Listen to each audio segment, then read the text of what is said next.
Баршаңызға қайырлы күн достар. Бүгін сіздерге ерекше тағам түрімен таныстыратын боламын.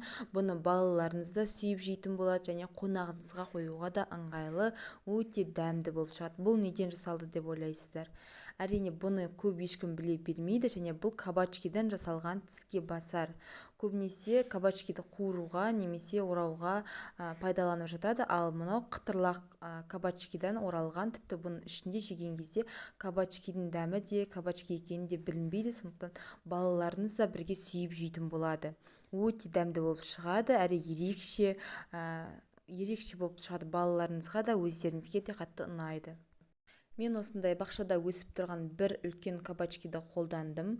Осының қабығын ашып, тазалап, ішіндегі дәнегін бірге аламыз. Пышақтың көмегімен және қасықтың көмегімен тазалап аламыз. Осындай етіп тазаланған осылай кабачкиларды бірнеше бөлікке бөлетін боламыз.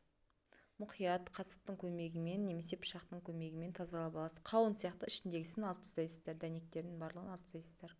Содан кейін осындай кабачкиді бөлгеннен кейін осыны ортасынан бір бөлеміз және ортасынан бір бөлінгеннен кейін тағы да үшке бөлеміз. Барлығын видеодағыдай мұқият қараңыздар және жіңішке болып шығу керек, өте қатты қалың болып шықпау керек, жіңішкелеу болып шығу керек. Мінекей достар, үшке бөлінді. Осылай етіп барлығын бөліп аласыздар. Мен бір үлкен кабачкидан жасадым, немесе сіздер екі кішкентайдан да жасауыңызға болады. Және осылай етіп 4 бөлікке бөлдім.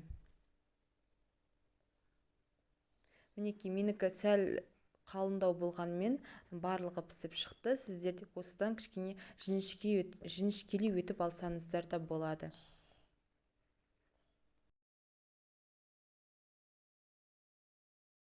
Одан кейін ыдысымызды алып, оған 2 жұмыртқамызды салып, шанышқының көмегімен жақсылап оны көпіртеміз. Жақсылап соғып, үстіне тұз себеміз аз-маз. Мінекей достар, жақсылап шайқап аласыздар. Бұл қазір бізге керек болады, сондықтан барлығын дайындап аламыз. Одан соң жаңағы кабачкиларымыздың үстіне тоже тұз себеміз және паприка сепсеңіздер де болады. Мен тек қана тұз септім. Осылай етіп 5 минутқа қойып қоямыз. Ол 5 минутта суы шығып, тұзы сіңіп, дәмді болып тұрады.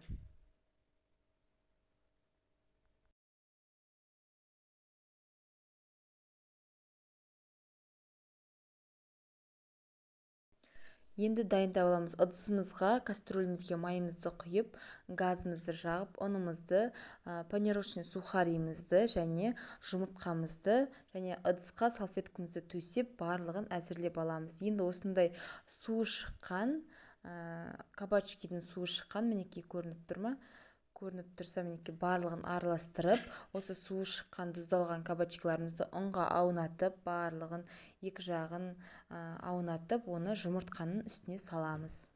Оны жұмыртқадан тағы айналдырып, аунатып, шанышқының көмегімен сухариге саламыз. Сухаридан барлығын осылай аунатып аламыз да, тақтайымыздың үстіне барлығын осылай дайындап аламыз. Майға қуырмас бұрын дайындап алғандарыңыз дұрыс, өздеріңізге оңай болады, жеңіл болады.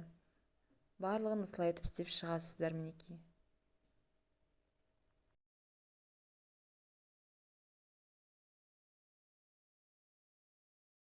Мінекей достар, мен барлығын осылай жылдам-жылдам 4-5-ден салып, аунатып, жұмыртқаға аунатып, одан соң сухариге аунатып, барлығын әзірлеп алдым. Міне, әзір тұрғандарын қызып жатқан майға қуырамыз осылайынан.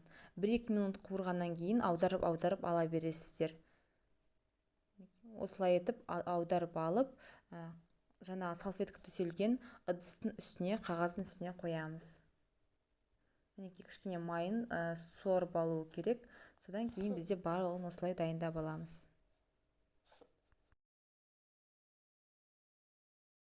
Енді дайын болып қалған осындай кабачкиларымызға соус дайындаймыз. Осындай мен дейтін майонезбен чеснокты араластырып, немесе укропты да араластырып істеуге болады.